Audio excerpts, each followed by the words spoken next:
Hello. आज हम पढ़ेंगे लोकसभा और राज्यसभा में अंतर।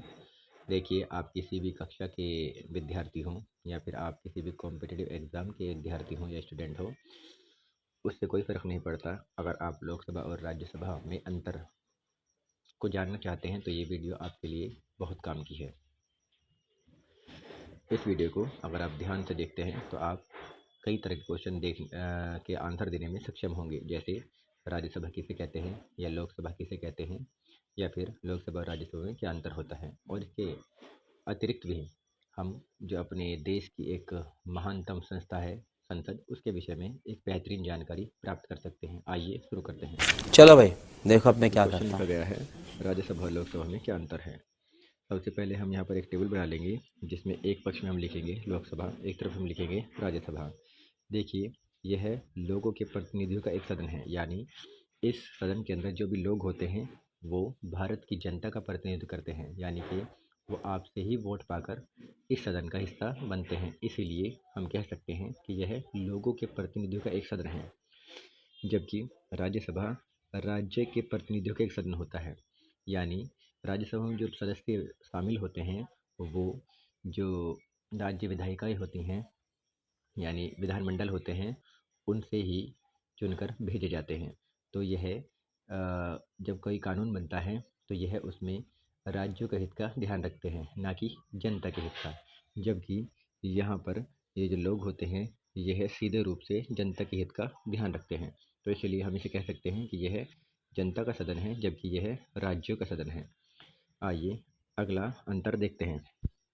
इसका कार्यकाल 5 वर्ष होता है। हम जानते हैं कि लोकसभा के इलेक्शन, यानी कि प्रधानमंत्री के इलेक्शन, जिनको हम बड़े ही फेमस रूप में जानते हैं, प्रधानमंत्री के इलेक्शन है ना, जो होते हैं वो हर 5 वर्ष पर होते हैं। तो इसीलिए इनका कार्यकाल भी 5 वर्ष का होता है, जबकि इनका कार्यकाल 6 वर्ष का होता है।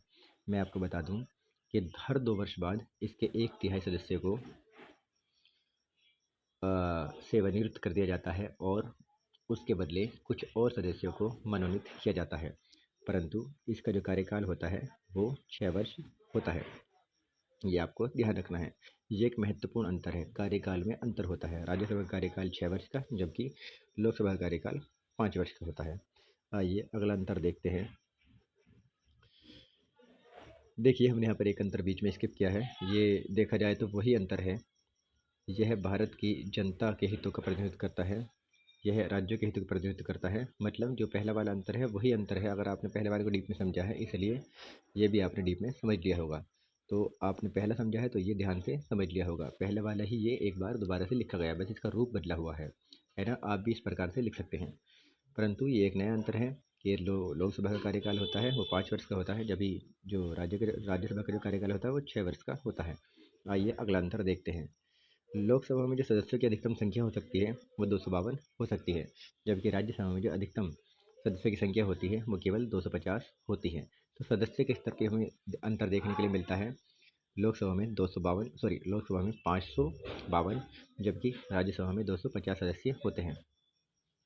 लोकसभा को एक अस्थायी सदन कहा जाता है क्योंकि 5 वर्ष बाद लोकसभा के पूरे सदस्य जो होते हैं वो अपने पद से मतलब जो अब लोकसभा के सदस्य होते हैं वो उनको अपना पद छोड़ना पड़ता है, क्योंकि 5 वर्ष बाद दोबारा से इलेक्शन होता है। ठीक है, तो इसको हम कहते हैं लोकसभा का विघटन हो जाता है। 5 वर्ष बाद लोकसभा विघटन हो जाता है तो इनको अपना पद छोड़ना पड़ता है। जबकि ये जो आपका क्या कहते हैं सदन होता है राज्यसभा, ये आपका स्थायी सदन होता है, क्योंकि यहाँ पर होता क्या है, लोकसभा में जितने भी सदस्य होते हैं, सॉरी, राज्यसभा में जितने भी सदस्य होते हैं उसका केवल 1 बटा अ, जो 3% होते हैं वही क्या होते हैं, सेवानिवृत्त होते हैं। जबकि बाकी सदस्य बने रहते हैं और जितने सेवानिवृत्त किए जाते हैं उतने ही सदस्यों को वापस अपने क्या कहते हैं राज्यसभा में वापस बुला लिया जाता है, यानी कि दोबारा से मनोनीत कर लिया जाता है। तो इस तरह से ये जो सदन होता है ये हमेशा बना रहता है। हम कह सकते हैं, जैसे मान लीजिए कि 60 सदस्य लोकसभा में है, एग्जाम्पल के रूप में है ना, मान लीजिए 60 सदस्य हैं, तो इसके अंदर के 1/3 सदस्यों को सेवानिवृत्त कर दिया जाएगा, यानी कि 3 एकम 3 और 3 दूनी 6 और 0, 20 एकम 20, है ना। हर 2 वर्ष बाद 20 सदस्यों को निकाल दिया जाएगा। इसके पश्चात 20 नए सदस्यों को इसके अंदर भर्ती किया जाएगा। फिर अगले 20 सदस्यों को निकाला जाएगा जिन्हें भर्ती दिया था उन्हें छोड़कर। जो अब 40 बचे हैं उसमें से अगले 20 सदस्यों को निकाला जाएगा और उनकी जगह पे 20 नए सदस्यों को भर्ती किया जाएगा और फिर जो बचे हुए शेष 20 हैं उनको अगले 2 साल बाद निकाल दिया जाएगा और उनकी जगह पर और 20 नए सदस्यों को भर्ती कर लिया जाएगा। इस प्रकार से हर 2 वर्ष बाद इसके अंदर जो सदस्य होते हैं उनका फेरबदल ज़रूर होता है, परंतु यह सदन कभी भी विघटित नहीं होता है, इसलिए इसको स्थायी सदन कहते हैं। जबकि लोकसभा में ऐसा नहीं होता है। लोकसभा में हर 5 वर्ष बाद जितने भी सदस्य होते हैं, वैसे प्रेजेंट टाइम में 543 सदस्य हैं। जितने भी सदस्य होते हैं वो सारे के सारे हर 5 वर्ष बाद क्या होते हैं, अपने पद को छोड़ देते हैं और दोबारा से चुनाव होता है, उसके पश्चात ही वह चुनकर आ सकते हैं। यदि आपको समझ में आया हो तो हमारी वीडियो को लाइक कीजिए, सब्सक्राइब कीजिए और इसी प्रकार की वीडियो पाने के लिए बने रहिए हमारे साथ। धन्यवाद।